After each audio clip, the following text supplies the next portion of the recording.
The cleaner's daughter froze when she saw her childhood photo in the Millionaire'S mansion. The air in the Sinclair estate smelled like polished cedar and fresh-cut flowers. That October morning, Grace Walker climbed the marble staircase slowly, a bucket of soapy water in one hand and a folded cloth draped over her shoulder. Her hands, rough from years of scrubbing, cleaning, surviving, trembled slightly.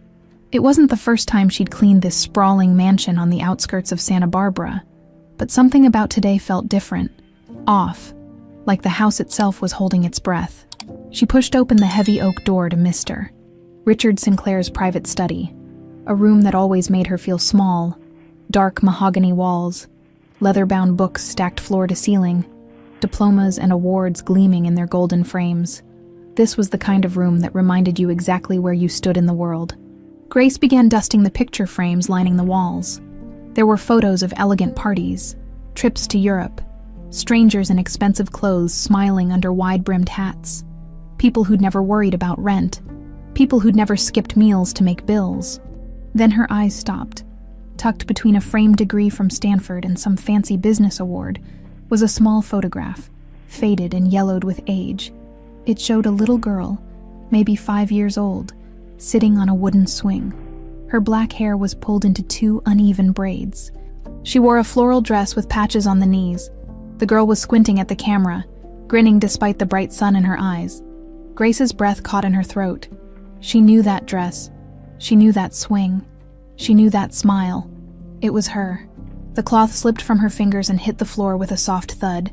Her heart hammered so hard she thought it might crack her ribs. How was this possible?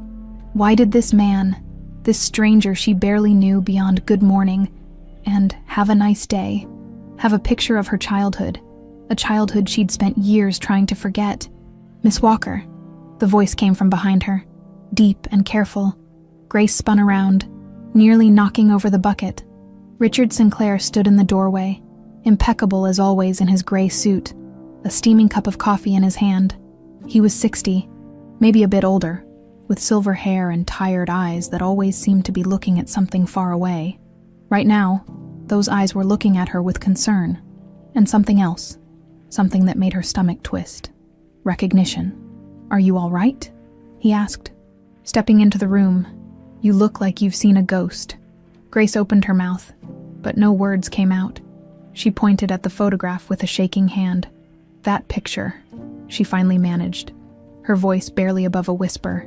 That's me." Richard's face changed. The color drained from his cheeks, his jaw tightened. He set the coffee cup down on his desk with trembling fingers, the porcelain rattling against the wood. "You recognize it?" His voice was hoarse, strained. "I am it," Grace said, louder now. "That's me when I was 5. That dress. My mom patched those knees herself. That swing was in our backyard in Pine Creek. How do you have this?" The silence that followed was suffocating. Richard closed his eyes for a long moment, like he was fighting off some old, familiar pain. When he opened them again, they were glistening. "Sit down," he said quietly. "Please, we need to talk." Grace didn't move. Her legs felt like they might give out, but she forced herself to stay standing. "I don't understand. How do you have a picture of me?" "Please," Richard said again, gesturing to one of the leather chairs. "Just sit. I'll explain everything." Against every instinct screaming at her to run, Grace sat. Her mind was racing, grasping for explanations that made sense. Maybe he'd bought it at an estate sale. Maybe it was a coincidence. Maybe she was losing her mind.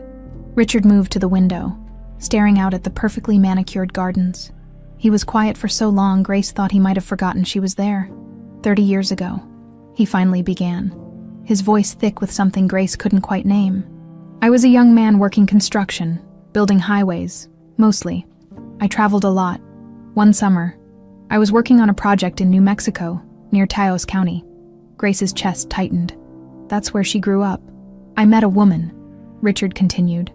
"A woman named Eleanor." The room tilted. Eleanor, her mother's name. "She was extraordinary," Richard said, his voice breaking. "Kind, strong, beautiful in a way that had nothing to do with looks. We fell in love, fast, hard, real." He paused, swallowing hard. But I was already engaged. To Regina Carter, my family had arranged it. Business connections, social status, all that bullshit that seemed so important back then. Grace gripped the arms of the chair so hard her knuckles went white. When Eleanor told me she was pregnant, Richard said, turning to face her now, tears streaming down his face, I panicked. I gave her money and I left. I married Regina 2 months later, built my empire, had my perfect life. His voice turned bitter. And I abandoned the woman I loved and the child she was carrying. No, Grace whispered. No. I tried to forget, Richard said. God, I tried, but I couldn't. Years later, I hired a private investigator. He found out Eleanor had a daughter, a little girl named Grace. He tracked down this photograph from an elementary school file. He gestured at the frame with a shaking hand. I kept it, like some kind of proof that what we had was real, that she was real, that you were real. Stop, Grace said, standing up. Her vision was blurring with tears. Just stop. I wanted to find you, Richard continued, his words tumbling out now like he'd been holding them back for decades. I tried, but by the time I worked up the courage, Eleanor had already passed away, and you'd disappeared. No forwarding address, nothing. I searched for years, Grace. And then one day, you walked through my front door looking for work, and his voice cracked completely. I knew it was you. Grace's legs finally gave out. She sank back into the chair, her whole body shaking. You're saying, she couldn't even finish the sentence. Richard knelt in front of her, looking up at her with those desperate, guilty eyes. I'm your father, Grace. The words hung in the air like smoke. Grace stared at him. This stranger, this man who'd lived in a mansion while she'd grown up in a house with a leaking roof and not enough food. This man who'd let her mother work herself to death. This man who'd had her picture on his wall while she'd spent her whole childhood wondering why she wasn't good enough to keep. Get out, she whispered.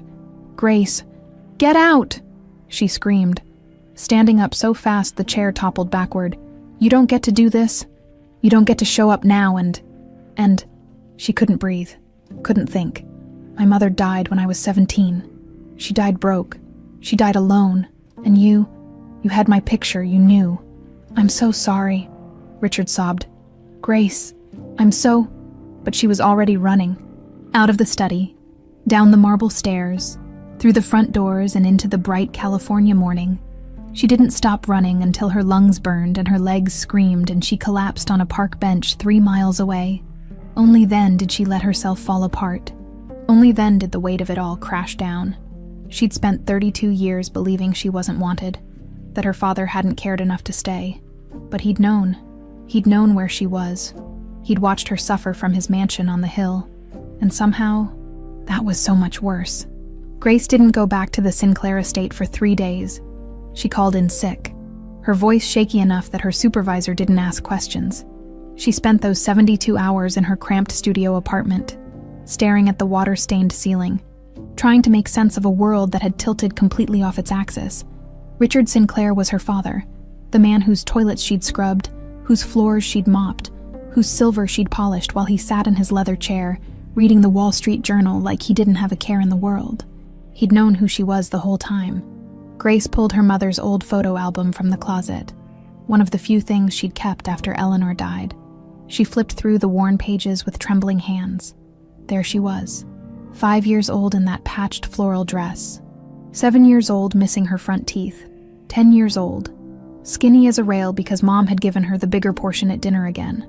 And there was Mom, Eleanor Walker, beautiful even in her exhaustion, even in her secondhand clothes, always smiling for the camera even though Grace knew how hard things were. How many nights Mom cried quietly in the bathroom. How many times the electricity got shut off. How they'd eaten beans and rice for 2 weeks straight, more times than Grace could count. Why didn't you tell me? Grace whispered to the photograph. Why didn't you ever say his name? But she knew the answer. Mom had been protecting her. From disappointment, from rejection, from the truth that her father had chosen money and status over them. On the 4th day, there was a knock at her door. Grace opened it to find a man in an expensive suit holding a manila envelope. Grace Walker? He asked. Who's asking? My name is Thomas Chen. I'm Mr. Sinclair's attorney." He held out the envelope. "He asked me to deliver this personally." Grace stared at it like it might bite her. "I don't want his money." "It's not money," Chen said gently. "It's information. About a paternity test. He'd like you to consider taking one. No pressure, no obligations, just the truth." Grace took the envelope with numb fingers. Chen nodded politely and left. Inside was a letter written in shaky handwriting. "Grace, I know I have no right to ask anything of you. I know I destroyed any claim to your trust 30 years ago, but I'm asking anyway, because I'm a selfish old man who needs to make this right. Take the test, please, not for me, for you. You deserve to know the truth with certainty. You deserve documentation, legal recognition, everything I should have given you from the beginning. I won't contact you again unless you want me to. But know this, I have thought about you every single day for 30 years. That's not enough. It will never be enough. But it's the truth. Your father, if you'll let me be." Richard Grace read it 3 times. Then she called the number on the testing paperwork. Meanwhile, at the Sinclair estate, a different storm was brewing. Regina Sinclair stood in the master bedroom, her arms crossed, her face a mask of cold fury. She was 58, elegant in the way wealthy women are, hair perfectly colored, skin stretched tight from one too many procedures, designer clothes that cost more than most people's rent. "You told her," she said. It wasn't a question. Richard sat on the edge of the bed, looking 20 years older than he had a week ago. "Yes. And you plan to acknowledge her, legally?" "Yes." Regina's laugh was sharp and brittle. "You've lost your mind. I've found my conscience." Richard shot back. "There's a difference. Your conscience." Regina's voice rose. "You had 30 years to find your conscience, Richard. Why now? Why her?" "Because she's my daughter. She's a maid." Regina spat the word like it was poison. "A nobody who cleans our house for minimum wage, and you want to give her our name, our money, everything we've built." "Everything I've built," Richard corrected coldly. "Using money from your father's company, yes. But I'm the one who turned it into an empire, and I'll damn well decide what to do with it." Regina stepped closer, her eyes narrowing. "You acknowledge her, and I'll make your life hell. You understand me? I'll drag your name through every society page in California. I'll tell everyone what a fraud you are. What a liar." "Go ahead," Richard said tiredly. Tell them I abandoned my pregnant girlfriend to marry you for money. Tell them I'm a coward who put his reputation before his child. It's all true." Regina's face twisted. For a moment, she looked almost vulnerable, almost hurt. Then the mask slammed back down. "Does Sebastian know?" Richard's jaw tightened. Sebastian, their son, 35 years old and still living off his trust fund, still treating the family fortune like his personal ATM. "Not yet," Richard admitted. "Well," Regina's smile was ice. "Won't that be a fun conversation?" Sebastian Sinclair found out 2 days later, when his mother called him to the estate for an emergency family meeting.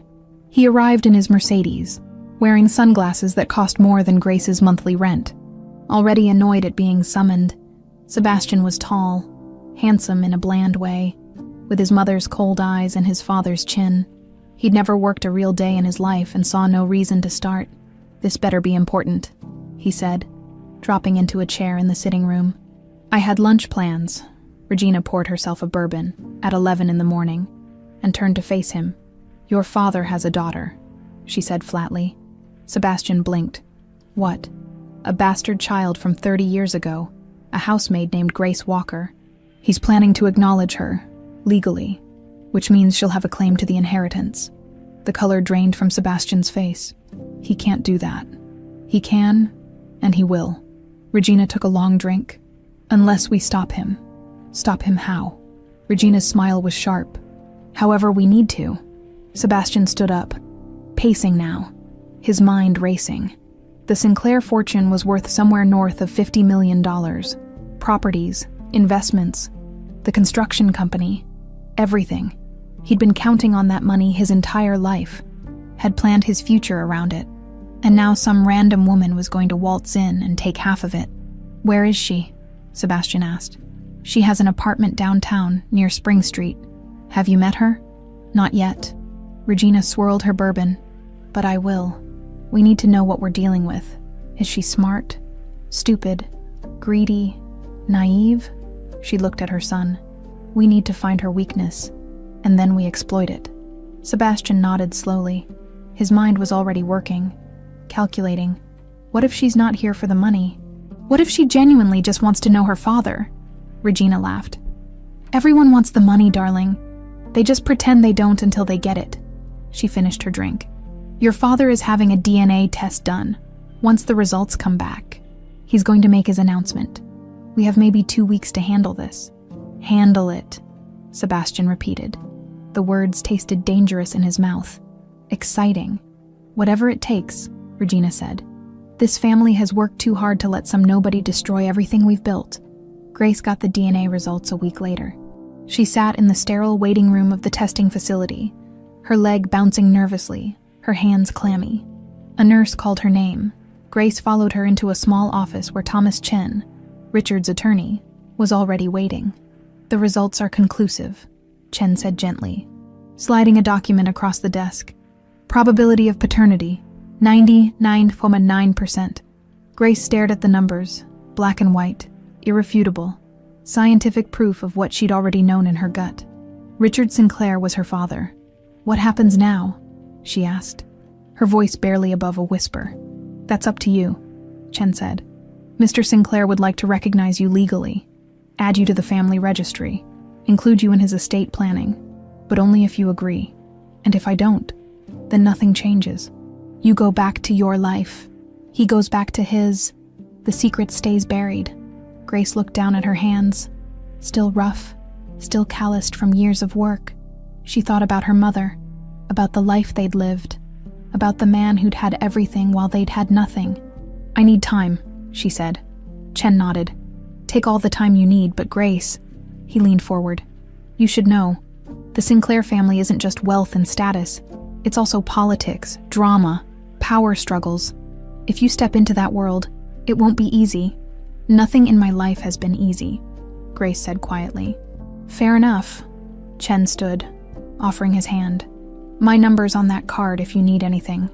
Grace walked out of the office, the DNA results folded in her pocket, feeling the weight of a decision that would change everything. Behind her, she didn't see the black Mercedes idling across the street.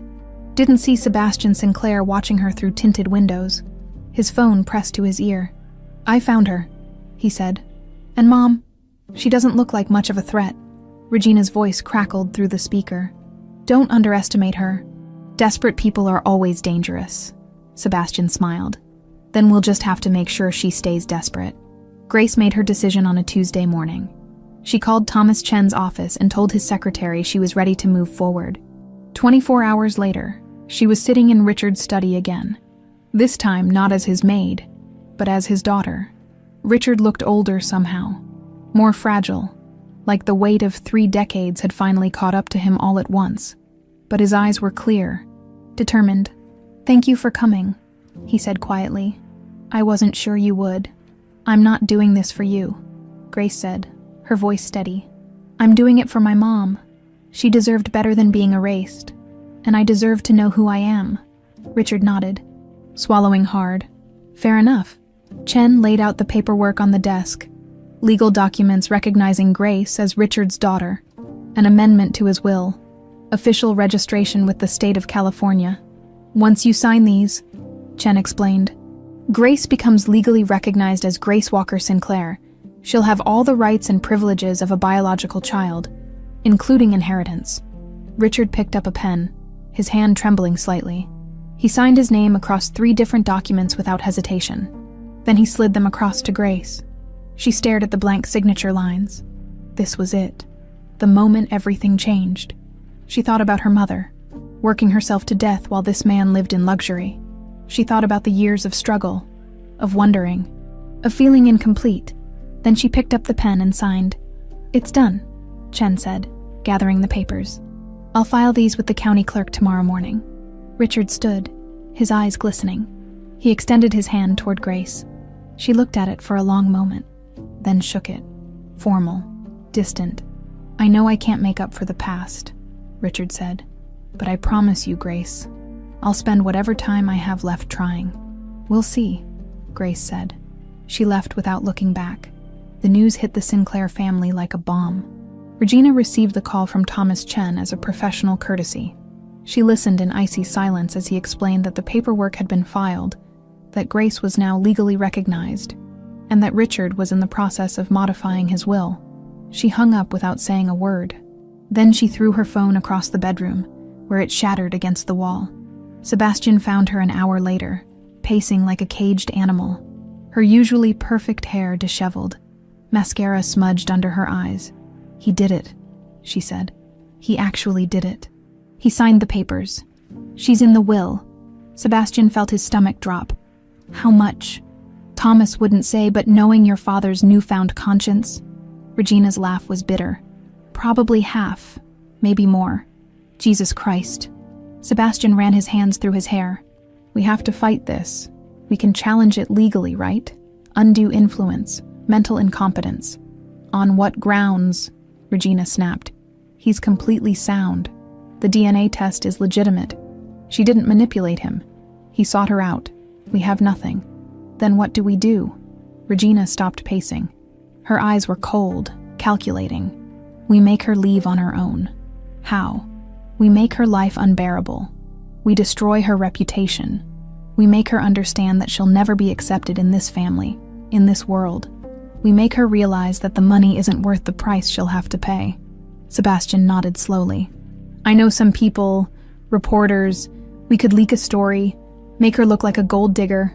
Do it, Regina said, and I'll handle the social circles. By the time I'm done, she won't be able to show her face anywhere in Santa Barbara without being branded a fraud. The first attack came 3 days later. Grace was at her apartment, making coffee, when her phone started blowing up. Text messages from numbers she didn't recognize, calls from area codes she'd never seen. She ignored them until her neighbor knocked on her door, holding a newspaper. Grace. The woman looked uncomfortable. I think you need to see this. The headline made Grace's blood run cold. Gold digger or long-lost daughter. Local maid claims Sinclair fortune. The article was brutal. It painted her as a calculating opportunist who'd conveniently discovered her connection to one of Santa Barbara's wealthiest families. It quoted unnamed sources close to the family, saying she'd forged documents, manipulated an elderly man, and was clearly only interested in money. There was a photo of her, grainy, unflattering, leaving the DNA testing facility. Grace's hands shook as she read it. Then she read it again. Then she threw the paper across the room. Her phone rang. Thomas Chen. Have you seen the article? He asked. Yeah. Her voice was flat. It's slander, we can sue.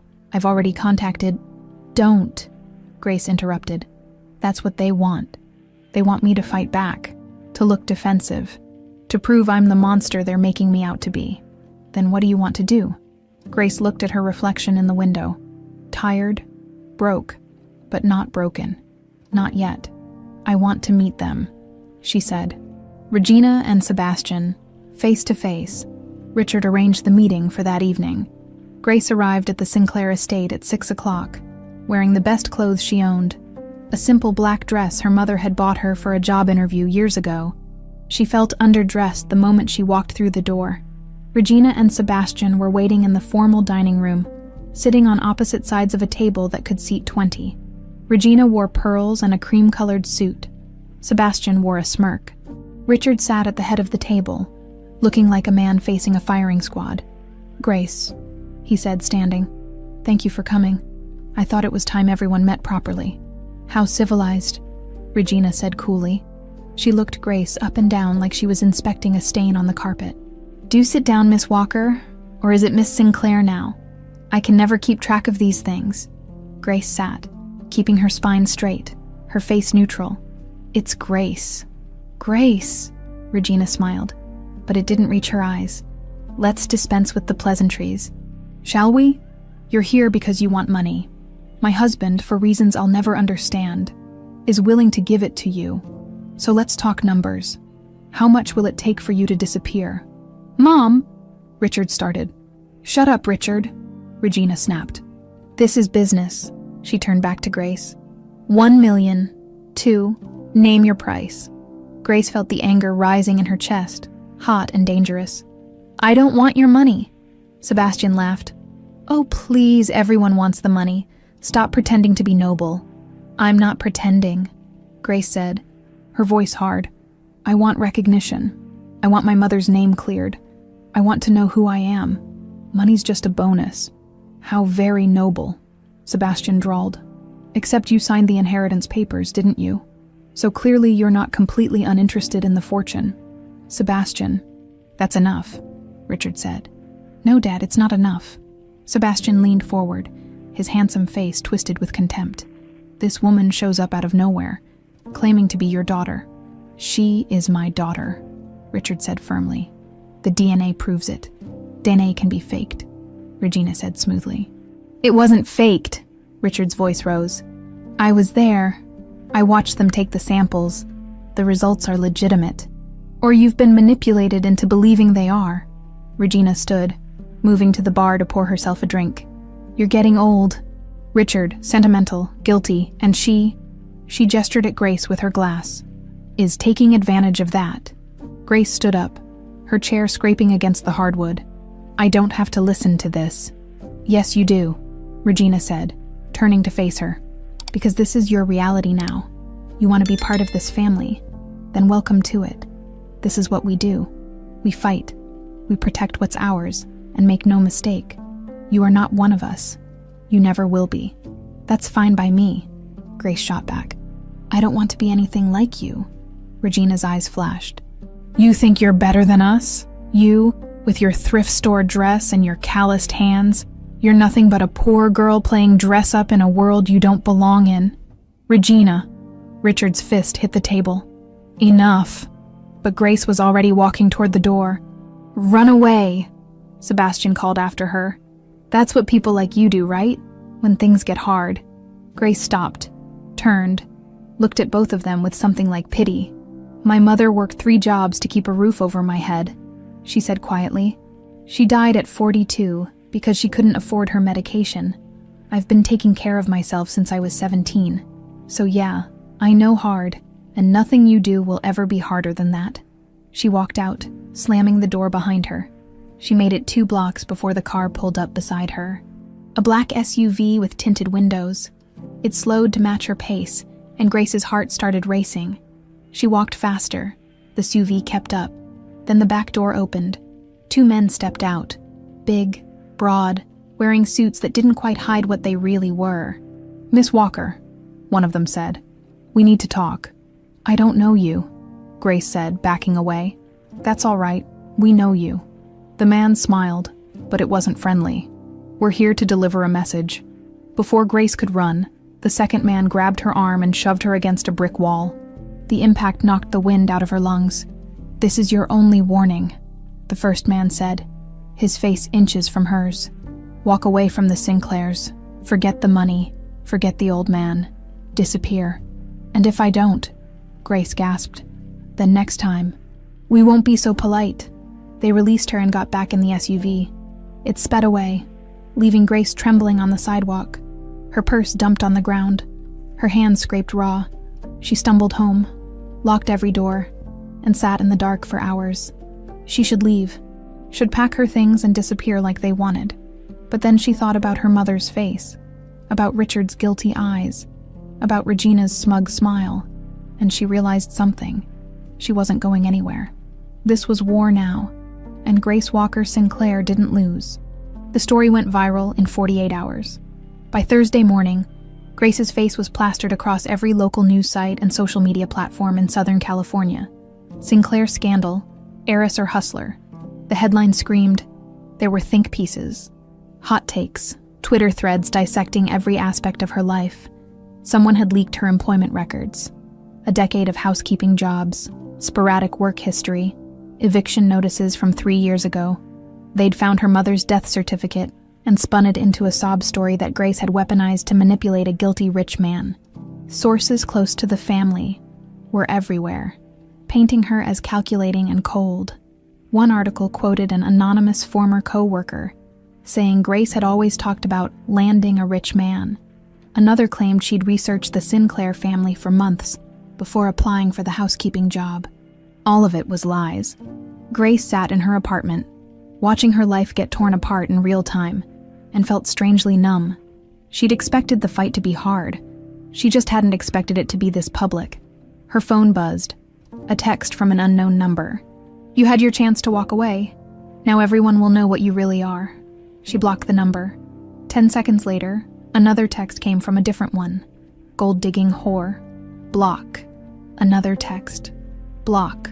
Another. Finally, she turned off her phone and sat in silence. Thomas Chen showed up at her door that afternoon with a stack of legal documents and a grim expression. "We need to talk strategy," he said, settling onto her threadbare couch. "The Sinclairs are playing dirty. Regina's leaked information to at least 3 major outlets, and Sebastian's hired a PR firm to control the narrative. Can we sue?" Grace asked. "For what? Most of what they're saying is technically opinion, or it's coming from anonymous sources we can't trace. And the stuff that is factual, your employment history, your mother's death, that's public record. They're not lying. They're just spinning the truth to make you look bad." Grace wrapped her arms around herself. "So what do I do?" "You fight back," Chen said firmly. "Tell your story, the real story. I've got a friend at the Santa Barbara Independent who's willing to do a fair interview. No ambush questions, no agenda. Just you, explaining who you are and why you're doing this." Grace hesitated. "Won't that just add fuel to the fire?" "Maybe, but right now they control the narrative. You need to take it back." Grace thought about her mother. Proud, dignified Eleanor who'd worked herself to death without ever complaining, who'd never asked for handouts or sympathy. "Okay," she said. "Set it up." The interview ran Sunday morning, and it changed everything. The reporter, a woman named Michelle Torres, let Grace tell her story without interruption. Grace talked about growing up in Pine Creek, about her mother's strength, about learning Richard was her father. She showed Torres the patched dress from the photograph, which she'd kept in a box for 20 years. "I'm not here for money," Grace said, looking directly into the camera. "I'm here because I deserve to know who I am, because my mother deserved better than to be forgotten, because Richard Sinclair made a choice 30 years ago that affected my entire life. And now he wants to make it right. I'm giving him that chance." Torres asked the hard questions too. "But you did sign the inheritance papers." "Yes," Grace admitted, "because Richard insisted, because he said I deserved it. But if he changed his mind tomorrow and left me nothing, I'd still want the same thing. Recognition, my name on the family tree, proof that I existed, that I mattered." The article went up online at 6 a.m. by noon. It had 50,000 shares. The comments section was split. Half the people called her brave and genuine. The other half still thought she was a con artist. But something shifted. People started coming forward. Mrs. Chen from the laundromat where Grace had worked 3 years ago called the Independent to say Grace had once given her rent money when she was short, even though Grace barely had enough for herself. A former neighbor wrote a letter describing how Grace had taken care of an elderly man in their building for free when he got sick. "She's not a gold digger," one person wrote. "She's someone who's been through hell and came out kind anyway." Richard saw the interview and called Grace immediately. "You were perfect," he said, his voice thick with emotion. "Your mother would be so proud." Grace didn't know what to say to that, so she just said, "Thanks." But Regina wasn't done. 2 days after the interview, a woman named Patricia Holbrook came forward claiming to be Grace's former landlord. She told reporters that Grace had trashed an apartment, stolen belongings, and skipped out on rent. Grace had never met Patricia Holbrook in her life. "This is getting ridiculous," Chen said when he called her. "I'm filing for a restraining order against Regina. This is targeted harassment." "Will it work?" Grace asked. "Probably not, but it'll make her think twice before pulling another stunt." Except the stunts kept coming. Someone created a fake social media profile in Grace's name and started posting offensive content. An anonymous email went out to every major employer in Santa Barbara, warning them not to hire the Sinclair imposter. Grace's car, a beat-up Honda she'd bought for $800, got keyed in her apartment parking lot, and then Sebastian showed up at her door. Grace opened it to find him standing there in designer jeans and a leather jacket, looking every bit the rich kid playing tough guy. "What do you want?" she asked, keeping the chain lock engaged. To make you an offer, Sebastian said. $5 million. Cash. You sign a document saying you renounce all claims to the Sinclair name and estate, and you disappear. You could start over somewhere. New city, new life. No more articles, no more harassment. No, Grace said. Sebastian's jaw tightened. You're making a mistake. I've made plenty of mistakes. This isn't one of them. My mother's not going to stop, Sebastian warned. Neither am I. We'll make your life a living hell. You already are, Grace said. And I'm still here.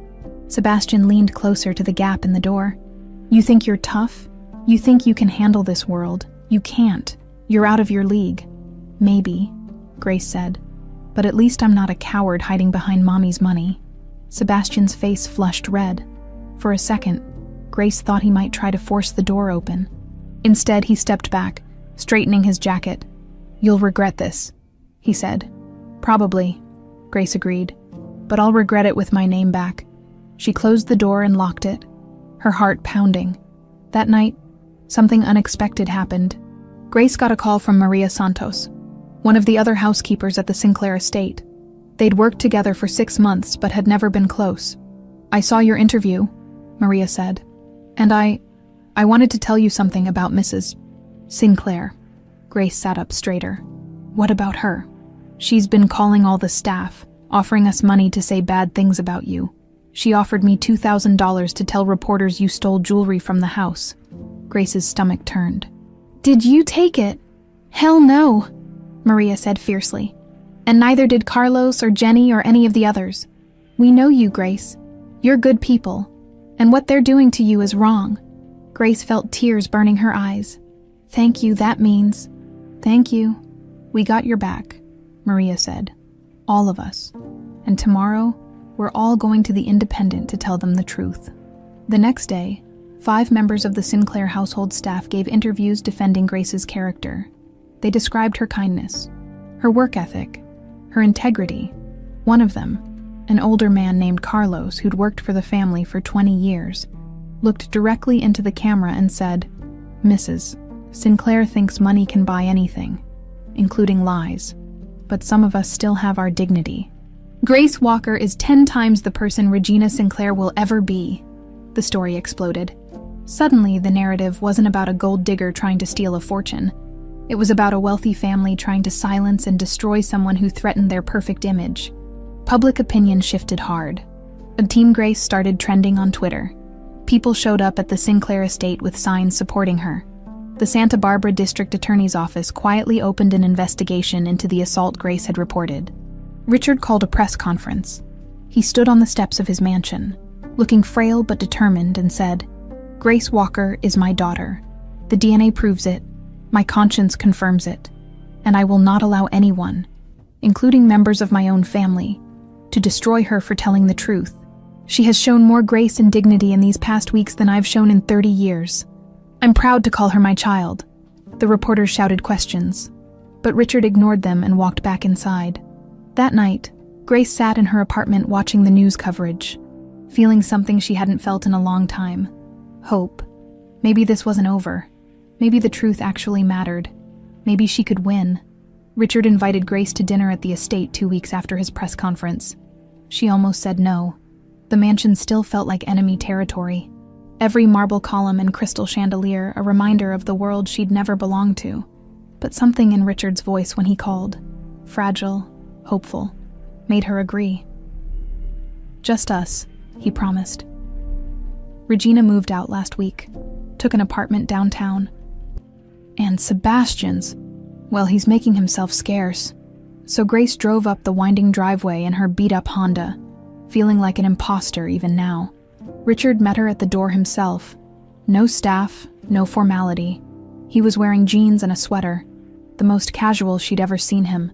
Thank you for coming, he said quietly. They ate in the small breakfast nook instead of the formal dining room. Richard had cooked, badly, some kind of pasta that was overcooked and undersalted. Grace found herself smiling despite everything. Your mother was the cook, Richard said, noticing her expression. I never learned. Always had someone else do it. Mom taught me, Grace said. We couldn't afford to eat out. so she made sure I knew my way around a kitchen. Richard set down his fork, his eyes distant. Tell me about her, please. I want to know what she was like after. Grace hesitated. Part of her wanted to make him hurt, to paint a picture so bleak he'd drown in guilt. But another part, the part that sounded like her mother's voice, wanted to be honest. She was strong, Grace said finally. Stronger than anyone I've ever met. She worked 3 jobs some years, cleaning houses during the day, waitressing at night, doing laundry on weekends. She never complained. Not once. Richard's eyes glistened. She made sure I went to school, Grace continued. Made sure I had clothes that fit, even if hers didn't. When I was 10, I wanted a bike so badly. All the other kids had them. Mom saved for 8 months to buy me one from a yard sale. It was rusty and the gears stuck. But Grace's voice caught. It was the best thing I'd ever owned. Grace. She got sick when I was 15. Grace pushed on, needing to say it now. Pneumonia that turned into something worse. She needed antibiotics, rest, maybe a hospital stay. We couldn't afford any of it. She kept working because we needed the money. By the time she finally went to a clinic, it was too late. Richard covered his face with his hands. She died 2 weeks before my 18th birthday, Grace said, her voice hard now. In a county hospital. Alone. Because I was at work and couldn't get there in time.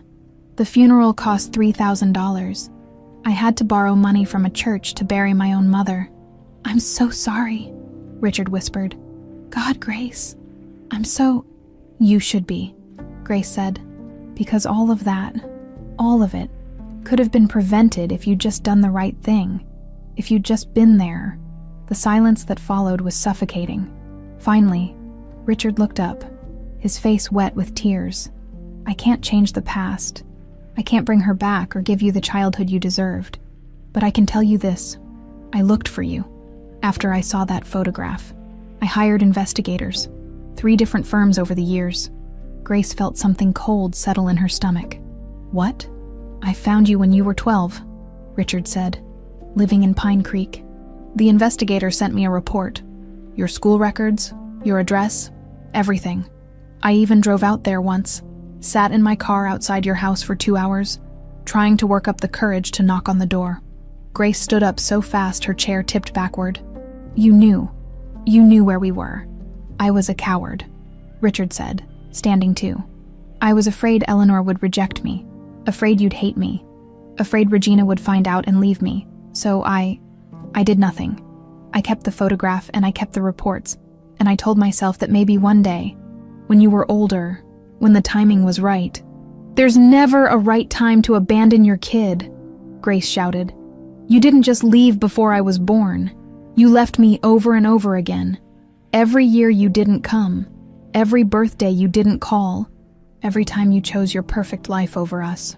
I know, Richard said, his voice breaking. I know, and I hate myself for it. I've hated myself for 30 years. That's not an excuse. There is no excuse. But I need you to understand. It wasn't because I didn't care. It was because I was a selfish, weak man who cared more about his reputation than his own daughter. Grace felt tears streaming down her face. Why now? Why did you finally say something when I showed up here? Because I'm dying. The words hung in the air like smoke. Grace stared at him. What? Richard sat back down heavily. I have pancreatic cancer. Stage 4. The doctors gave me 6 months. Maybe a year, that's why. He gestured vaguely. That's why I couldn't keep hiding anymore. I'm out of time to make this right. Grace felt the room tilt. You're dying. I didn't want to tell you like this, Richard said. I wanted us to build something real first, not have it tainted by pity. But you deserve the truth. All of it. Does Regina know? Yes. That's part of why she's so angry. She thinks I'm having some kind of late-life crisis. Trying to ease my guilt before I die. He laughed bitterly. She's not entirely wrong. Grace sank back into her chair, her mind racing. How long have you known? 4 months. Right around the time you started working here. Richard looked at her. When I saw you that first day, Grace, I thought I was hallucinating. You look so much like Eleanor.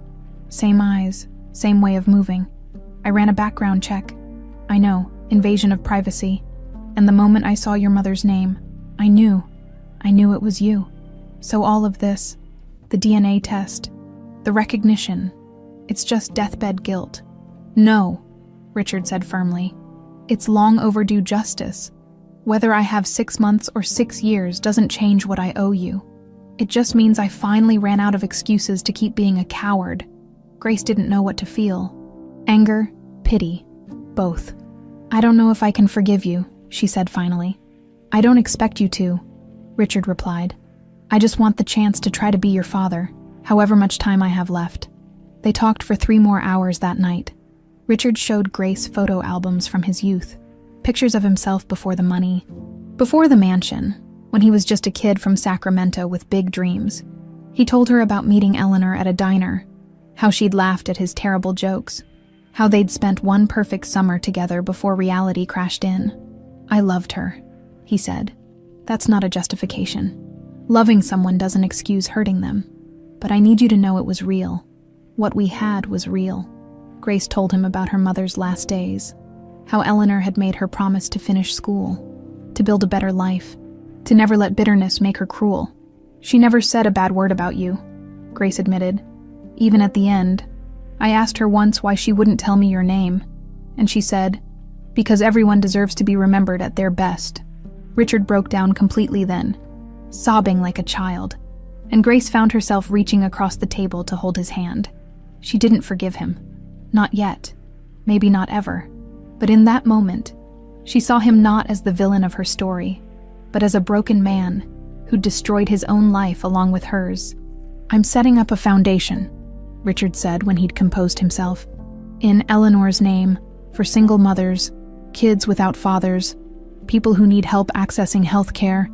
It won't bring her back, but maybe it'll keep other families from suffering like yours did. She'd like that, Grace said softly. As Grace prepared to leave, Richard walked her to the door. Grace, he said, would you call me Dad just once before you go? Grace looked at him. This stranger, this father, this dying man who'd wasted 3 decades being afraid. Good night, Richard, she said. She saw the hurt flash across his face, but he nodded. I understand. Good night.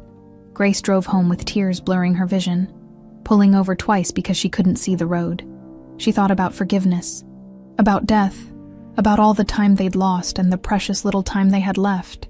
And she wondered if maybe, eventually, she could find a way to call him Dad.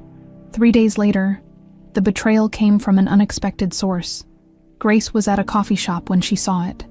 A new article from a major outlet, this one claiming to have insider information about Richard's cancer diagnosis and Grace's supposedly calculated timing. Did Grace Walker know Richard Sinclair was dying? The article suggested she'd learned about his illness and swooped in to secure her inheritance before time ran out. It quoted medical professionals familiar with the case, saying Richard had likely told her during their first meeting. Grace felt sick. She'd told no one about Richard's cancer.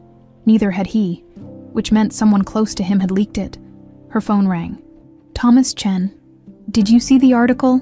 He asked. Yeah. Who told them? I'm trying to find out, but Grace, there's something else. Regina's filed a motion to have Richard declared mentally incompetent.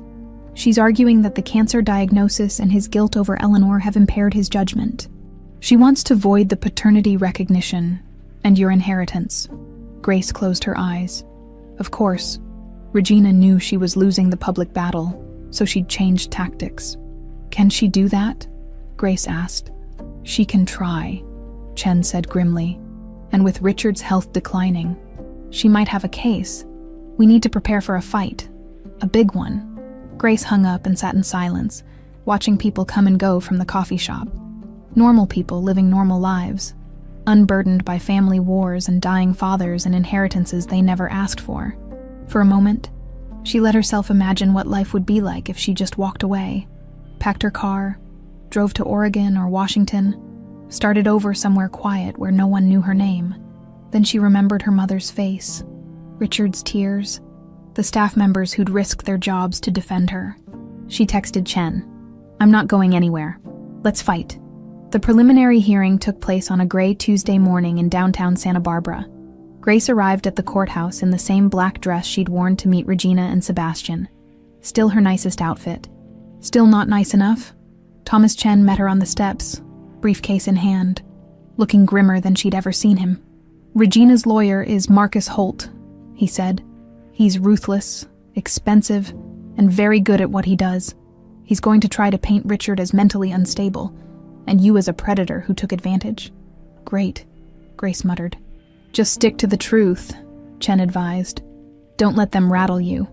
The courtroom was smaller than Grace had expected, but it was packed. Reporters filled the back rows. She saw Maria and Carlos from the estate staff sitting together, offering her encouraging nods. And there, in the front row on the opposite side, sat Regina, perfectly coiffed, diamond earrings catching the light, and Sebastian, wearing a suit that probably cost more than Grace's car. Richard was already seated at their table, looking thin and tired. When Grace sat down beside him, he gave her a weak smile. "Thank you for being here," he said quietly. "Where else would I be?" she replied. Judge Patricia Morrison entered, a stern-looking woman in her 60s with sharp eyes that missed nothing. Everyone rose, then sat as she banged her gavel. "This is a preliminary hearing regarding the petition filed by Regina Sinclair to declare Richard Sinclair mentally incompetent," Morrison announced. "Mr. Holt, you may present your opening statement." Marcus Holt stood, tall, silver-haired, with the kind of confidence that came from never losing. "Your Honor, this case is about a sick man being manipulated during his most vulnerable moment.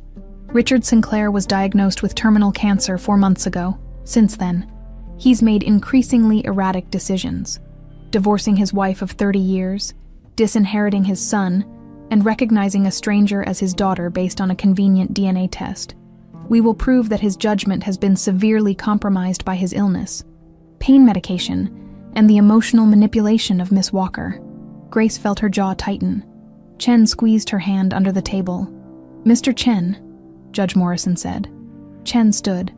"Your Honor, this case is about a woman who wants to control a dying man's choices because they don't benefit her. Richard Sinclair is terminally ill, yes, but he's completely lucid. He's not being manipulated. He's finally doing what he should have done 30 years ago, recognizing his daughter, making amends. The real question here is why his ex-wife is so threatened by the truth." Morrison nodded.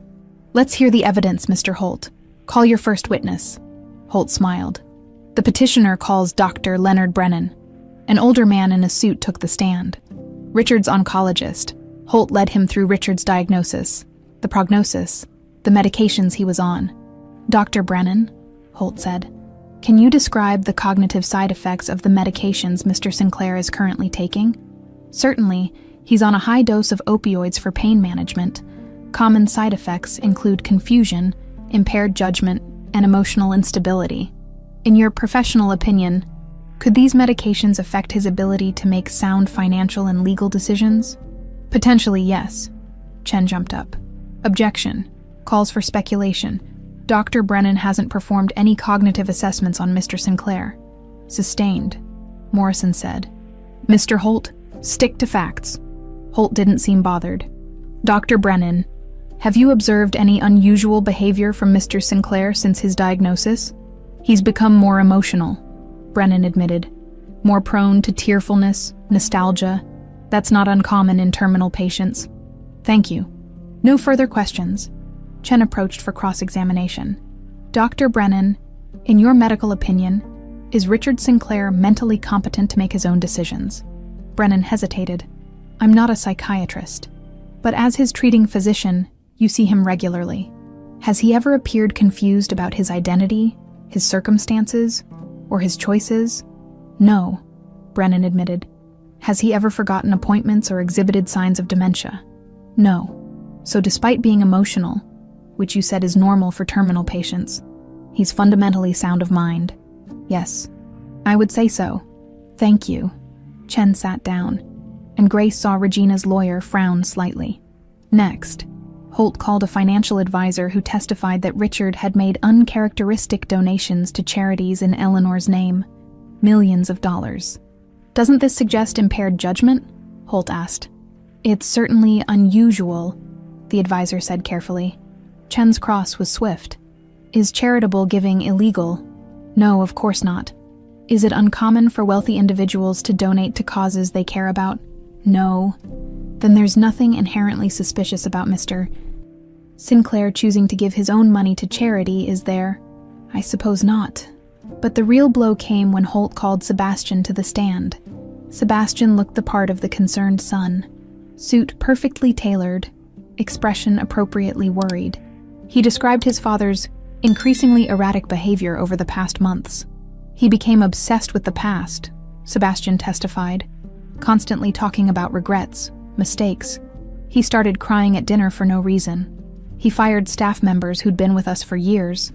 And then this woman, he gestured at Grace, showed up, and suddenly he's convinced she's his long-lost daughter. Did you believe her claim? Holt asked. No. It seemed too convenient. A maid discovers she's secretly an heiress right when my father is dying. It's textbook opportunism, Chen objected repeatedly. But Sebastian was smooth, practiced. He painted a picture of a confused old man being taken advantage of by a clever gold digger. When Chen got his turn, he went straight for the throat. Mr. Sinclair, did you hire 2 men to assault Miss Walker outside her apartment? Sebastian's eyes widened. What? No, that's ridiculous. Your Honor, I'd like to submit Exhibit C. Chen handed papers to the judge. Phone records showing calls between Mr. Sebastian Sinclair and a private security firm 3 days before Miss Walker was attacked. Also, bank records showing a payment of $5,000 to that same firm. The courtroom erupted. Morrison banged her gavel. Sebastian's face went red. That was legitimate security consultation. For what purpose? Chen pressed. I don't have to answer that. You're under oath, Mr. Sinclair. Sebastian looked at his lawyer desperately. Holt stood. Your Honor, this line of questioning is irrelevant to the competency hearing. I disagree, Morrison said coldly. It speaks to the credibility of the witness and the motivations behind this petition. Answer the question, Mr. Sinclair. Sebastian's jaw worked. I was concerned about my father's safety. I hired the firm to investigate Miss Walker's background. And did that investigation include physical intimidation? Chen asked. No. Then why did 2 men from that firm assault her? I don't know what you're talking about. Chen introduced police reports, medical records from Grace's injuries, witness statements. Sebastian's story fell apart under scrutiny, and by the time he left the stand, he looked furious and humiliated. Regina was next, and she was better prepared. She spoke eloquently about Richard's declining health, his guilt-driven decisions, his emotional fragility. I'm not doing this out of spite, she said, looking directly at the judge. I'm doing it because I care about my husband. He's not thinking clearly. He's being manipulated by guilt and medication, and someone needs to protect him from himself. It almost sounded genuine. Chen's cross-examination was surgical. Mrs. Sinclair, when did you move out of the family home? 2 weeks ago. Why? Because Richard chose that woman over his own family. So you're angry with him. I'm hurt by him, Regina corrected. Hurt enough to try to have him declared incompetent. I'm trying to protect him. From what? From making amends for abandoning his daughter. From trying to do the right thing before he dies. From making decisions that will destroy everything we built together. You mean decisions that reduce your inheritance, Chen said flatly. Regina's mask slipped. How dare you! You filed for divorce, Chen continued. You leaked confidential medical information to the press. You've orchestrated a smear campaign against Miss Walker, and now you want this court to believe you're acting out of concern for Richard's well-being? I am. Chen turned to the judge. Your Honor, I'd like to call Richard Sinclair to the stand. The courtroom went silent. Richard stood slowly, using the table for support. He looked frail climbing into the witness box, but his eyes were clear and sharp. Chen approached gently. Mr. Sinclair, do you understand why we're here today? Yes. My ex-wife thinks I've lost my mind. A few people in the gallery chuckled. Morrison's mouth twitched. Have you? No. I'm dying, Mr. Chen. I'm in pain most days. I'm scared of what comes next. But I'm not confused. I know exactly what I'm doing and why. Why did you recognize Grace Walker as your daughter? Richard looked at Grace, his eyes glistening. Because she is my daughter. Because I abandoned her before she was born, and watched her suffer from a distance for 30 years. Because I'm a coward who finally ran out of time to keep being one. Do you believe she's manipulating you? No. If anything, I'm manipulating her. Trying to buy forgiveness I don't deserve with money and recognition that should have been hers all along. Chen nodded. And the donations you've made to charities in Eleanor Walker's name, were those made under duress or confusion? Those were made with the clearest mind I've had in decades, Richard said firmly. I'm trying to do some good before I die, to help people like Eleanor and Grace who fell through the cracks while people like me lived in luxury. If that makes me incompetent, so be it. Holt's cross-examination tried to poke holes, but Richard was unshakable. He answered every question with clarity and conviction. Finally, Judge Morrison called a recess. Grace sat in the hallway with Richard and Chen, waiting for the judge's decision. Richard looked exhausted, his skin gray, but he squeezed Grace's hand. Whatever happens, he said. I meant what I said in there. You're my daughter. No court can change that. Grace found herself squeezing back. I know. When they returned, Morrison delivered her ruling. I've reviewed all the evidence and testimony, she said. While Mr. Sinclair's health is undoubtedly declining, I see no evidence of cognitive impairment or undue influence. He's articulate, aware, and clearly making his own informed decisions. The petition to declare him incompetent is denied. Grace should have felt victorious. They'd won the hearing. Richard was still legally competent. The paternity recognition stood, and Sebastian had been exposed as a liar under oath. But sitting in her apartment that night, staring at the congratulatory texts from Thomas Chen and the estate staff, she felt nothing but exhaustion. The media circus had intensified. Reporters camped outside her building. Her face was everywhere. Television, websites, tabloids. People recognized her at the grocery store, in the laundromat, at the gas station. Some offered support. Others called her names. You look tired, Maria said when she called to check in. When's the last time you slept? I don't remember, Grace admitted. This is too much. Maybe you should take a break. Go somewhere for a few days. But where would she go? Back to New Mexico, where everyone knew her story. To some random town where she'd still be recognized. There was nowhere to hide anymore. Her phone buzzed. Another unknown number. Another message. Your mother would be ashamed of you. Grace turned off her phone and curled up on her couch, pulling a blanket over her head like a child hiding from monsters. 3 days later, Regina played her final card. Grace was at the courthouse for a follow-up meeting when Chen pulled her aside, his face ashen. Regina's filed a new motion, he said. She's not challenging Richard's competency anymore. She's challenging the DNA test itself. What? How? She's hired a forensic expert who claims the samples could have been contaminated or switched. She's alleging that you bribed the testing facility. Grace felt the room spin. That's insane. I was there when they took the samples. Richard was there. You were there. I know. But she's also subpoenaed Richard's medical records from 30 years ago. She's trying to prove he was sterile or had some condition that would have made it impossible for him to father a child back then. Can she do that? She's doing it, Chen said grimly. And there's more. She's filed a complaint with the state bar alleging I've been acting inappropriately, that I have a conflict of interest representing both you and Richard. If it sticks, I might have to withdraw from the case. Grace sank into a chair. She's going to win, isn't she? No, Chen said firmly. But it's going to get worse before it gets better. You need to prepare for that.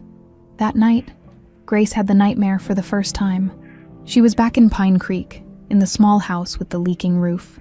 Her mother was dying in the bedroom, calling for her. But Grace couldn't move. She was frozen in place while Richard Sinclair stood in the doorway of their house, wearing his expensive suit, just watching, not helping, not calling for an ambulance, just watching. Why didn't you come? Grace screamed at him in the dream. We needed you. Richard said nothing. He just turned and walked away, climbing into a limousine that drove off down the dusty road. Grace woke up gasping, her sheets soaked with sweat. It was 3 a.m. She sat in the dark, shaking, wondering if she was making a terrible mistake. Maybe her mother wouldn't have wanted this. Maybe Eleanor would have said to let it go, to move on, to stop fighting a battle that was destroying her. What do I do, Mom? Grace whispered to the empty room. The silence was her only answer. The next blow came from an unexpected source. Grace was getting coffee when she ran into Jennifer Park, a woman she'd known from her old neighborhood. They'd never been close, but Jennifer had always been friendly. "Grace," Jennifer said, her smile too bright. "I saw you on the news. Crazy story." "Yeah," Grace said carefully. "Must be nice, though, going from broke to rich overnight." "It's not like that." Sure. Jennifer's smile turned sharp. "Hey, since you're loaded now, think you could pay me back that $50 you borrowed 3 years ago? I know it's nothing to you anymore, but some of us are still struggling." Grace stared at her.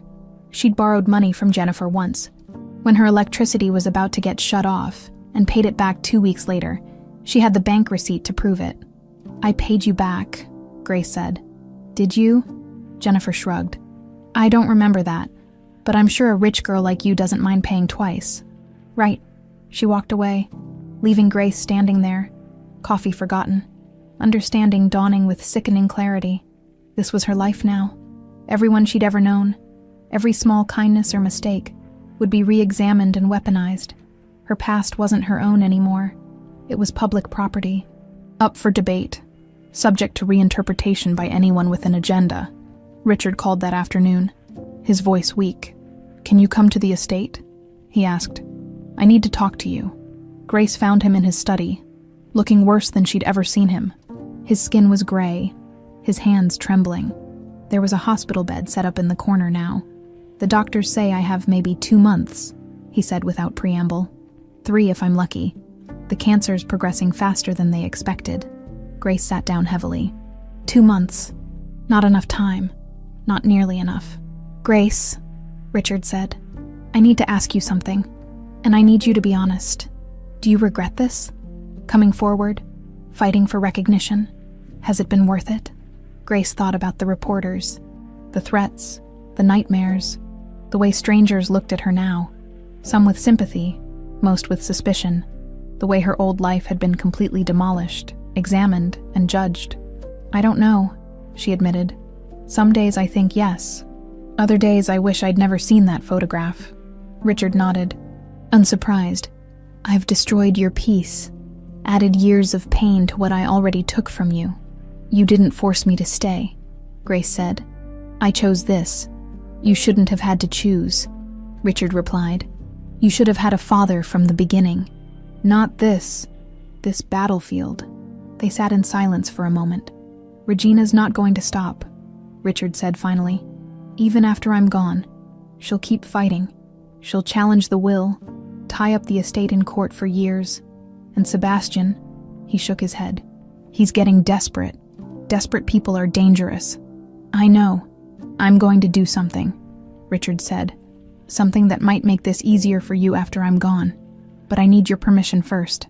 "What?" "I'm going to publicly donate the majority of my estate to the Eleanor Walker Foundation. The construction company, most of the properties, the investments, all of it goes to charity. I'll set up a trust for you that's separate, protected, smaller but stable. Regina and Sebastian can't fight over what's already gone."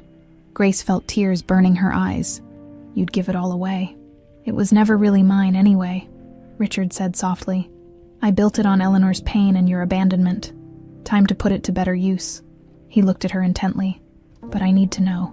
Is that okay with you? Will you hate me for giving away what could have been yours?" Grace thought about her mother, working herself to death, about all the other Eleanors and Graces out there, struggling, invisible. "Do it," she said. "Mom would love that."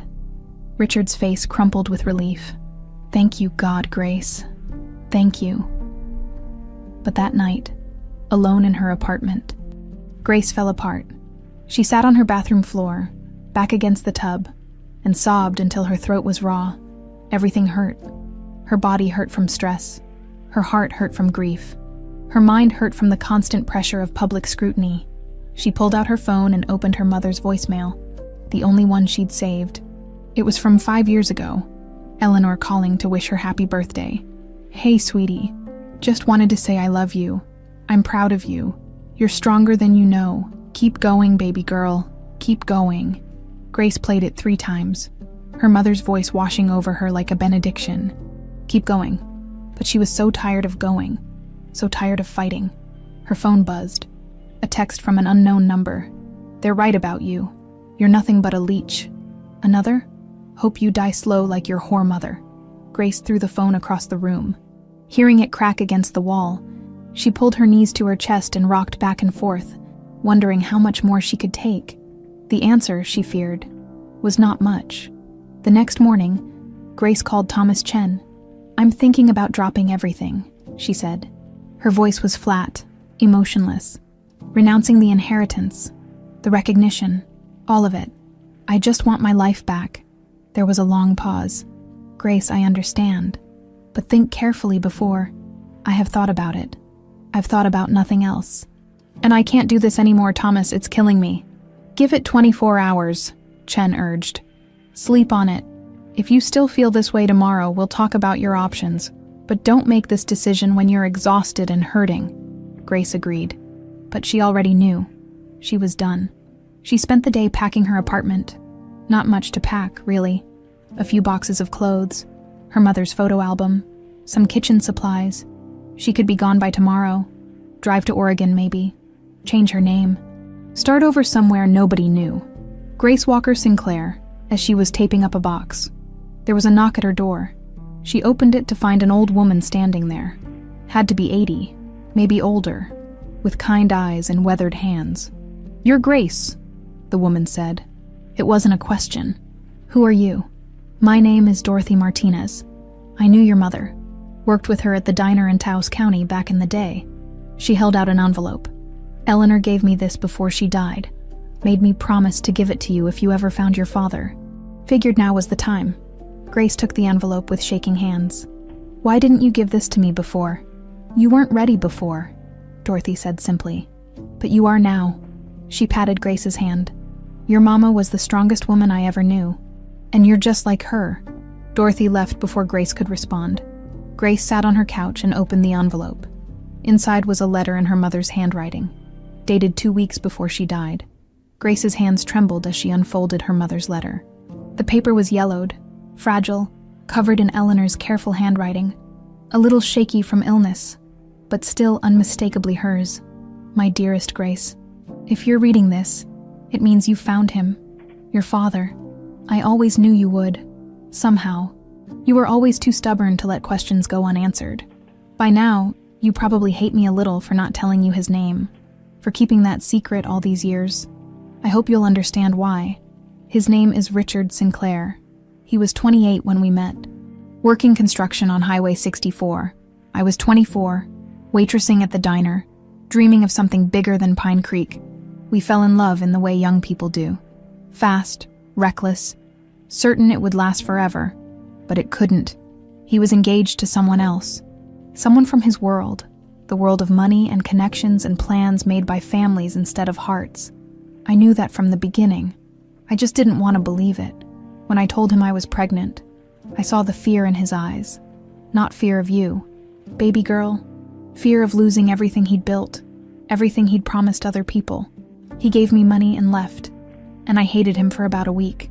Then I stopped, because hating him wouldn't feed you, wouldn't keep a roof over your head, wouldn't make you feel loved. So I made a choice. I would love you enough for both of us, and I would never let bitterness poison that love, Grace. If you've found him, I need you to know something. He's not a monster. He's just a man who made a terrible choice when he was young and scared. We all make those choices. Most of us just don't have to live with them for the rest of our lives. I forgave him a long time ago. Not because what he did was okay. It wasn't. But because holding on to anger was like drinking poison and expecting him to die. I refused to let him take my peace along with everything else. If he's trying to make amends now, let him. Not for his sake. For yours. You deserve to know where you came from. You deserve a father. Even a flawed one. Even one who comes too late. But here's what I need you to remember. My beautiful girl. His choices don't define you. His absence doesn't make you less. His money, if he tries to give you any, doesn't make you more. You are enough exactly as you are. You always have been. Don't let this destroy you. Don't let the anger eat you alive. Don't let people who don't know you tell you who you are. Stand tall, stand proud, stand in your truth. You are my daughter. You are Eleanor Walker's daughter, and that means you're stronger than any storm. I love you forever. Mom. Grace read the letter 3 times, tears streaming down her face, her mother's words wrapping around her like an embrace from beyond the grave. I forgave him a long time ago. Don't let this destroy you. Stand in your truth. She sat there for an hour, holding the letter, feeling something shift inside her chest. The anger that had been eating her alive for weeks started to loosen its grip, not disappearing. She didn't think it would ever fully disappear, but transforming into something else, something clearer. This wasn't about Richard's redemption. It wasn't about Regina's hatred or Sebastian's greed or the public's judgment. This was about Grace Walker claiming her own story, her own name, her own truth, and she wasn't going to let anyone take that from her. The final hearing was scheduled for the following Monday. Regina's lawyer had filed one last motion, this time directly challenging the validity of the paternity test. The judge had agreed to hear arguments, though Chen assured Grace it was a long shot. The DNA test was properly administered, he said. Multiple witnesses, chain of custody documented, reputable lab, but Holt's throwing everything at the wall to see what sticks. Grace arrived at the courthouse with a different energy than before. She wasn't scared anymore, wasn't defensive. She'd spent the weekend reading and rereading her mother's letter, and something had settled inside her. She belonged here, not because of Richard's money or name, because this was her truth, and she had every right to claim it. The courtroom was packed again, more reporters than ever, cameras lining the back row. Grace saw Maria and Carlos in their usual spots. Thomas Chen was organizing papers at their table, and Richard was there, looking frailer than ever but determined. His jaw set, Regina and Sebastian sat across the aisle, both dressed immaculately, both wearing expressions of cold confidence. Judge Morrison entered, and everyone rose. This is the final hearing on the matter of Grace Walker's paternity recognition, Morrison announced. Mr. Holt, you've filed a motion challenging the DNA test results. Present your evidence. Holt stood, confident as ever.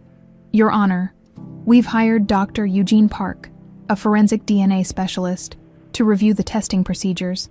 Dr. Park has identified several irregularities that cast doubt on the results. Dr. Park took the stand, a thin man with wire-rimmed glasses who spoke in technical jargon about sample handling, contamination risks, and statistical probabilities. He suggested, carefully, without directly accusing anyone, that the test results could have been compromised. In cases involving large inheritances, Park said, financial motivation to manipulate results can be significant. Chen's cross-examination was brutal. Dr. Park, have you reviewed the actual samples from this case? No, but I've reviewed the documentation. So you haven't examined the physical evidence. You're just speculating based on paperwork.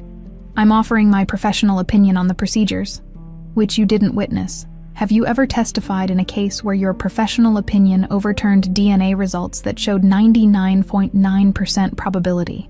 Park hesitated. No, but no further questions.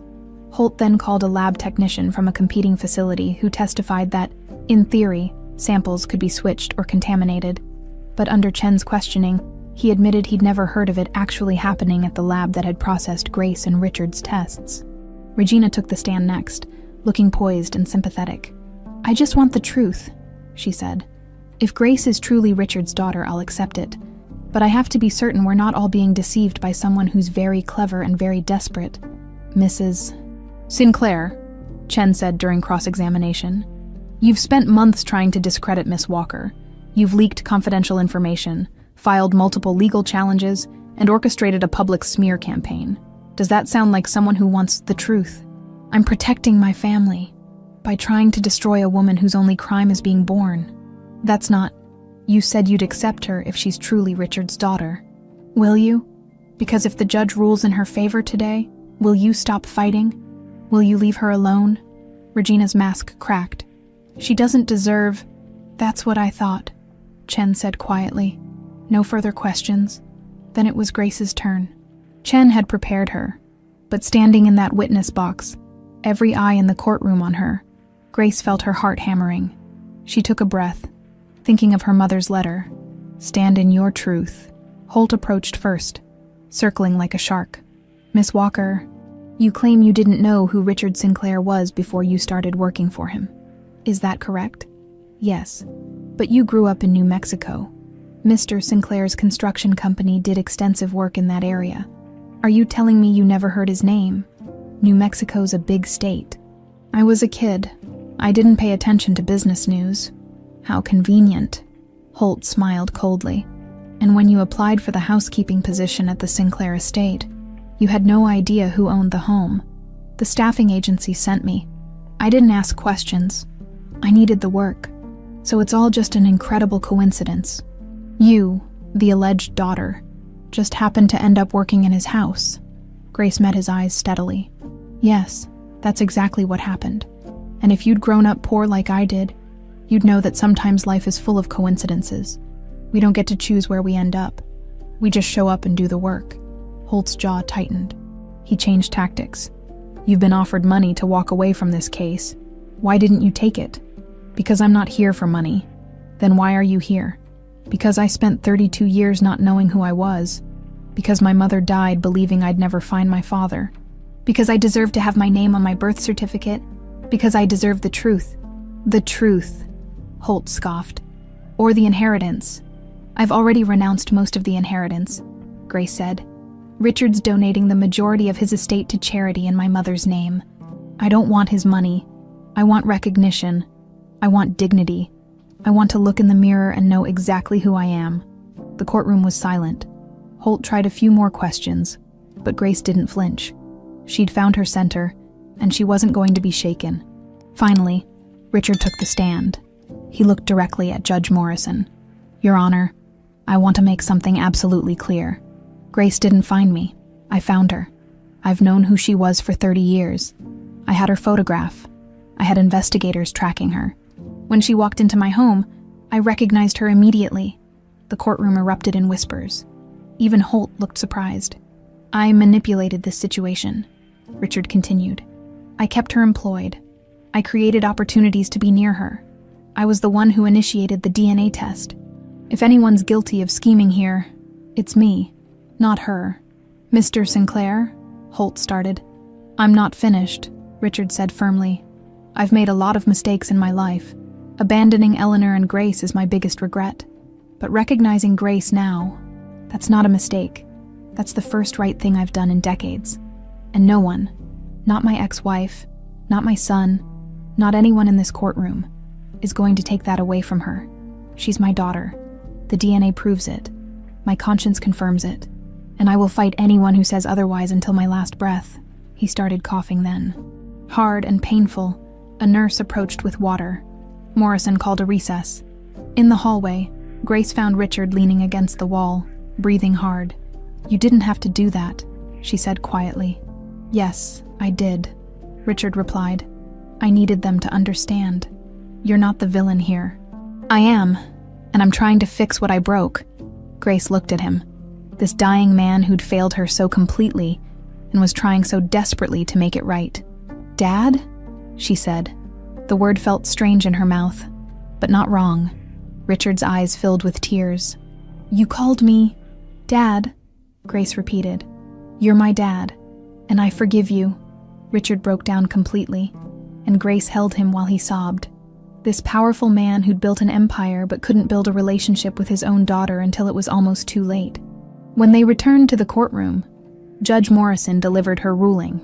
I've reviewed all the evidence, she said. The DNA test was properly administered and shows a 99.9% probability of paternity. There's no evidence of fraud, manipulation, or coercion. The recognition stands. Grace Walker Sinclair is legally recognized as Richard Sinclair's daughter with all attendant rights and privileges. The gavel came down. It was over. The aftermath of the judge's ruling hit, like a tidal wave. Grace walked out of the courthouse into a storm of camera flashes and shouted questions. Reporters surged forward, microphones thrust in her face, everyone wanting a soundbite, a reaction, a piece of the story. Grace, how does it feel to win? Will you reconcile with Regina Sinclair? What are you going to do with the inheritance? Thomas Chen guided her through the crowd to his car, his hand firm on her shoulder. Richard followed slowly, flanked by his nurse. They drove away in silence.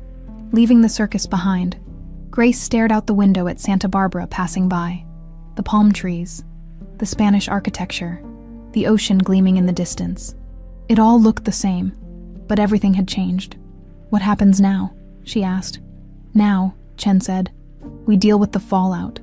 Regina's going to appeal, almost certainly.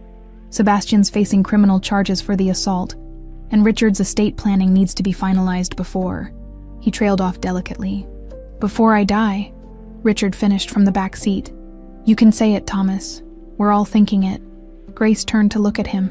He was pale, exhausted, but there was peace in his eyes she hadn't seen before. "I need to get to the hospital," Richard said. "The doctors want to run some tests. But Grace, will you come by the estate tomorrow? There's something I need to show you." Sebastian Sinclair's world was collapsing. 2 days after the ruling, the district attorney filed formal charges: assault, conspiracy to commit assault, witness intimidation. His lawyer assured him they could fight it. But Sebastian knew the truth. Those phone records and bank statements Chen had introduced were damning. He sat in his downtown apartment, the expensive one his trust fund paid for, and watched his life unravel on television. Every news outlet was covering the story. Social media had turned him into a villain, a cautionary tale about privilege and entitlement. His phone rang. His mother. "This is your fault," Regina hissed the moment he answered. "Your stupid, reckless decisions have destroyed everything. My fault. You're the one who wanted her gone. I wanted her discredited, not assaulted. Do you have any idea what this has done to our reputation? I can't show my face anywhere in this city. The country club revoked my membership. 3 charities dropped me from their boards. All because you couldn't control yourself." Sebastian felt rage bubbling up. "I did what you were too cowardly to do. I tried to protect what's ours." "What's ours?" Regina laughed bitterly. "There is no ours anymore.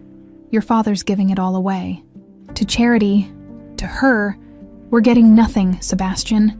Nothing except legal bills and public humiliation. Then we appeal. I already talked to Holt. He says we have no grounds. The DNA test is airtight. The judge's ruling is solid. We lost." Her voice cracked. "We lost everything." She hung up. Sebastian sat in the dark, his $1,000,000 view of Santa Barbara mocking him. All his life, he'd been told he was special, destined for greatness, born into privilege, and now he was just another rich kid facing jail time for being stupid and cruel. His phone buzzed. A news alert. Sebastian Sinclair faces up to 5 years for assault conspiracy. He threw the phone across the room. Grace met Richard at the estate the next afternoon. The mansion felt different now. Emptier. Quieter. Most of the staff had been let go as part of Richard's downsizing. Only a few remained. Maria, Carlos, and Richard's nurse. Richard was waiting in his study, sitting in his leather chair, looking small and fragile in a room that had once seemed built to his proportions. "Thank you for coming," he said. "Sit, please." Grace sat. On the desk between them was a stack of documents and a small wooden box. "The Eleanor Walker Foundation is officially registered," Richard said. $50 million in initial funding. It'll help single mothers with health care, education, childcare, everything your mother needed and never got. Grace felt tears sting her eyes. She would have loved that. "I hope so." Richard slid a document across the desk. "This is your trust, $5 million, protected from any future legal challenges. It's not a fortune, but it's enough to give you security, to let you build whatever life you want. Richard, I told you, I know you don't want the money, but take it anyway, not as payment for what I stole from you. Nothing could pay for that. Take it as a tool. Use it to do good. Use it to honor your mother. Use it to build a life she'd be proud of." Grace looked at the number on the page. $5 million. More money than she'd ever imagined. Enough to never worry about rent or food or medical bills again. Enough to help other people who were where she'd been. "Okay," she said quietly. "I'll take it. And I'll use it right." Richard smiled, relieved. Then he picked up the wooden box. "This is for you too. Your mother's things. The investigator collected them years ago when I was looking for you. Her diary, some letters, photographs. I kept them safe. They belong to you." Grace took the box with trembling hands. Inside were pieces of her mother's life she'd never seen. A diary from before Grace was born, letters to friends, photos of Eleanor as a young woman, smiling and hopeful. "Thank you," Grace whispered. "There's something else," Richard said. He pulled out a folder. "I've changed my will one final time. When I die, this house goes to the foundation. They'll use it as a headquarters. The construction company is being sold. Proceeds to charity. But there's one thing I'm leaving specifically to you." He opened the folder. Inside was the deed to a small property in Pine Creek, New Mexico. "It's your mother's old house," Richard explained. "I bought it 15 years ago when it was about to be foreclosed. I've been paying taxes on it ever since, keeping it maintained. I don't know why. Maybe some part of me always hoped I'd find you and return it. It's yours now. Do with it whatever you want." Grace stared at the deed, her mother's house, the place where she'd grown up, where Eleanor had loved her, raised her, died. "You've been paying for it all these years." "It was the least I could do," Richard said. "I couldn't save Eleanor, but I could save her home." Grace started crying, deep, wrenching sobs that came from somewhere she'd kept locked away for years. Richard came around the desk and held her, this dying father and his long-lost daughter, finally finding each other in the ruins of all they'd lost. A week later, the criminal case against Sebastian went to court. Grace sat in the gallery, watching as prosecutors presented phone records, bank statements, and testimony from one of the men who'd attacked her. The man had taken a plea deal in exchange for testifying against Sebastian. "Mr. Sinclair hired us to send a message," the man testified. "He said to rough her up, scare her, make her understand she wasn't welcome." Sebastian's lawyer tried to argue that his client had only meant to intimidate, not harm, that it was a misunderstanding, that Sebastian was a good person who'd made a mistake under stress, but the evidence was overwhelming. The judge sentenced Sebastian to 18 months in prison, followed by community service and probation. Regina sat stone-faced in the gallery, watching her son be led away in handcuffs. As Grace left the courthouse, Regina caught up to her in the parking lot. "I hope you're happy," Regina said. Her perfect makeup couldn't hide the exhaustion in her face. "You've destroyed my family." "I didn't destroy anything," Grace said quietly. "Your husband did that 30 years ago. I'm just the evidence that came to light. You could have walked away. You could have spared us all this." "I could have," Grace agreed. "But why should I? Why should I disappear to protect your feelings when you tried to destroy my life?" Regina had no answer. She just looked at Grace with something that might have been respect or might have been hatred. Hard to tell. "He's dying," Regina said finally. "Richard, he has weeks, maybe not months anymore. The stress of all this accelerated everything." "I know." "Good." Regina's voice was cold. "Then you know that you killed him just as surely as the cancer did." She walked away before Grace could respond. Grace stood in the parking lot, Regina's words echoing. Part of her wanted to feel guilty, but another part, the part that sounded like her mother, knew the truth. Richard had been dying long before Grace showed up. He'd been dying from guilt and regret, and the weight of his own choices. All Grace had done was give him a chance to live honestly before the end. She visited Richard every day after that. He was in hospice now, set up in the master bedroom of the estate. The cancer had spread to his liver, his lungs, his bones. The doctor said it was a matter of days. They talked about everything and nothing. Richard told her stories about building his company, about his own childhood, about the young man he'd been before money and fear changed him. Grace told him about her mother, about growing up poor but loved, about the strength it took to survive. "I wish I'd known you as a child," Richard said one afternoon, his voice barely above a whisper. "I wish I'd been there for your first day of school, your graduations, your heartbreaks. I wish I'd been a real father." "You're being one now," Grace said. "That's what matters." Is it enough? Grace thought about her mother's letter, about forgiveness and peace and standing in truth. "It has to be," she said. "It's all we have." Richard squeezed her hand weakly. "Your mother raised you right. Eleanor would be so proud of who you've become." "I hope so. I know so." Richard's eyes were bright, despite his failing body. "You're everything good about both of us and nothing bad. That's her doing. That's all her. They sat in comfortable silence as the sun set over Santa Barbara, father and daughter, finally together, finally at peace. 6 months later, spring came to Santa Barbara with the kind of gentle warmth that made everything feel possible again.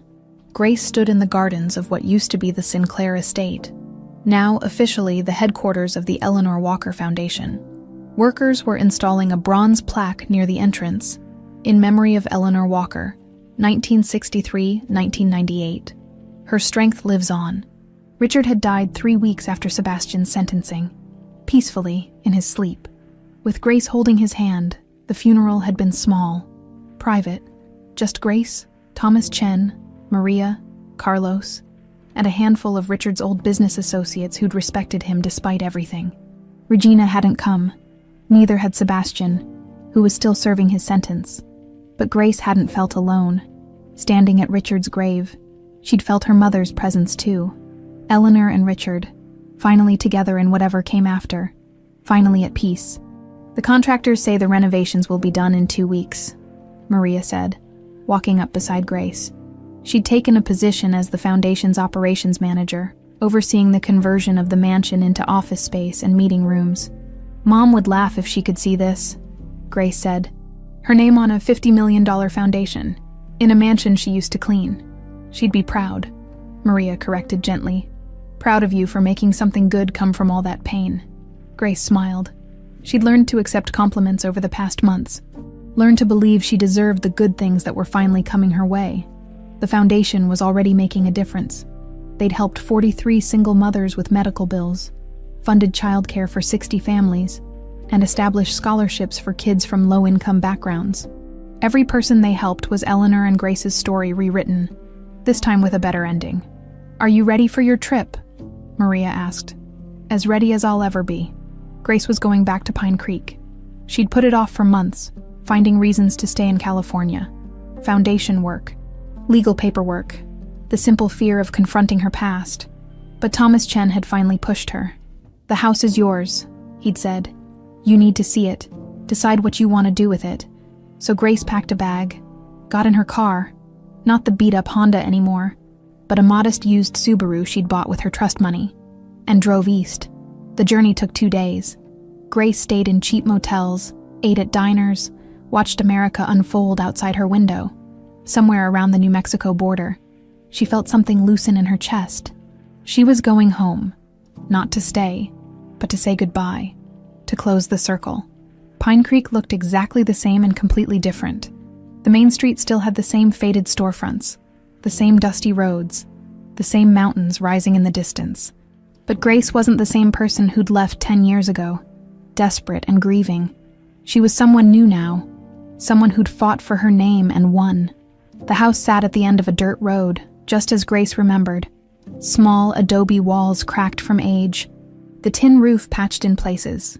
But it was clean, maintained, clearly loved by whoever Richard had hired to care for it all these years.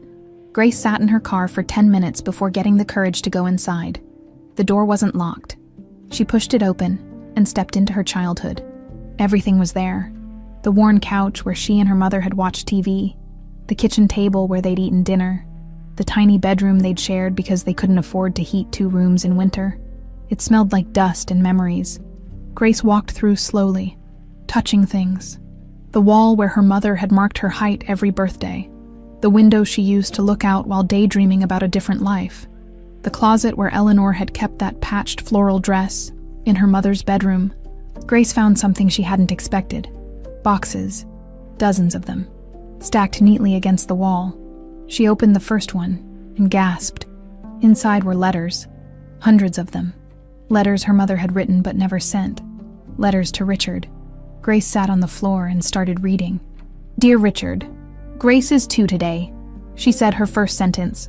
Mama, I love you. I cried for an hour. I wish you could have heard it. I wish you could have seen her face light up when I gave her the secondhand teddy bear I'd saved up for. I don't hate you anymore. I thought I would forever, but I don't. Hate takes too much energy, and I need all my energy for her. Another letter, dear Richard. Grace asked about you today for the first time. Where's my daddy? She said. I told her you lived far away and couldn't be here. She asked if you knew about her. I said yes, you knew. And I think you loved her even if you couldn't show it. I don't know if that's true, but I wanted her to believe her father loved her. Every child deserves to believe that. And another, dear Richard, I'm sick. The doctors say it's pneumonia, but it feels like more. Grace doesn't know yet. She's 17, working so hard, trying to take care of me. I should be taking care of her. If I don't make it, I hope you find her someday. I hope you tell her the truth, not the pretty version, but the real one. Tell her you were young and scared. Tell her you made a mistake. Tell her I forgave you. And she should too. She deserves a father, Richard. Even one who comes too late. Grace read until her eyes burned and her throat was raw from crying. Her mother had never stopped hoping, had never stopped loving, had never stopped believing that someday, somehow, things would be okay. That evening, Grace visited her mother's grave. It was in a small cemetery at the edge of town, under a cottonwood tree. The headstone was simple. Eleanor Walker, beloved mother. Grace knelt in the grass and placed fresh flowers. Wild flowers she'd picked on the drive, the kind Eleanor had loved. I found him, Mom, Grace said aloud. Just like you said I would. And you were right. He wasn't a monster. Just a man who made terrible choices and spent his life regretting them. The wind rustled through the cottonwood leaves. He died 3 months ago, Grace continued. But before he did, we had time. Not enough time, but some. He told me about you, about how much he loved you, how he never forgot. Tears streamed down Grace's face. He set up a foundation in your name, to help people like us, people who fall through the cracks. We're going to help so many families, Mom. We're going to make sure other little girls don't grow up wondering why they weren't good enough to keep their fathers. She wiped her eyes. I forgave him, the way you asked me to. It was hard. God, it was so hard. But I did it. And you know what? I feel lighter now, like I've been carrying a weight my whole life and finally got to put it down. Grace stood, brushing dirt from her knees. I love you, Mom. I hope wherever you are, you and Dad found each other again. I hope you're at peace. She walked back to her car as the sun set over the mountains, painting the sky in shades of orange and pink. Grace spent 3 more days in Pine Creek. She met with a local nonprofit and donated her childhood home to them. They'd turn it into transitional housing for women escaping domestic violence. Eleanor would have loved that. She visited her old school, her mother's old jobs, the church that had helped pay for the funeral. She said goodbye to ghosts and memories, and the girl she used to be. On her last day, she drove out to the spot where she and her mother used to watch sunsets, a hill overlooking the valley, where everything was quiet and vast and beautiful. Grace sat in the grass and pulled out her phone. She'd been putting this off, but it was time. She dialed Regina Sinclair's number. Regina answered on the 3rd ring. What do you want? I wanted to tell you something, Grace said calmly. I forgive you. Silence. I forgive you for the smear campaign, the legal battles, the threats. I forgive Sebastian for having me attacked. I even forgive you for trying to convince Richard he was losing his mind. I forgive all of it. I don't want your forgiveness, Regina said coldly. I'm not giving it for you, Grace replied. I'm giving it for me, because holding on to anger is like drinking poison and expecting you to die. My mother taught me that. She could hear Regina breathing on the other end. You won, Regina said finally. You got everything you wanted. Why rub it in? I didn't want to win. Regina, I just wanted to exist, to be acknowledged, to know who I was. The fact that you saw that as a threat says more about you than it does about me. Grace paused, choosing her words carefully. I hope Sebastian finds peace in prison. I hope he learns that money and privilege don't make you better than anyone else. And I hope you find a way to be happy, even though you lost the battle to control Richard's story. Are you finished? Regina asked. Almost. Grace took a breath. Richard loved you once.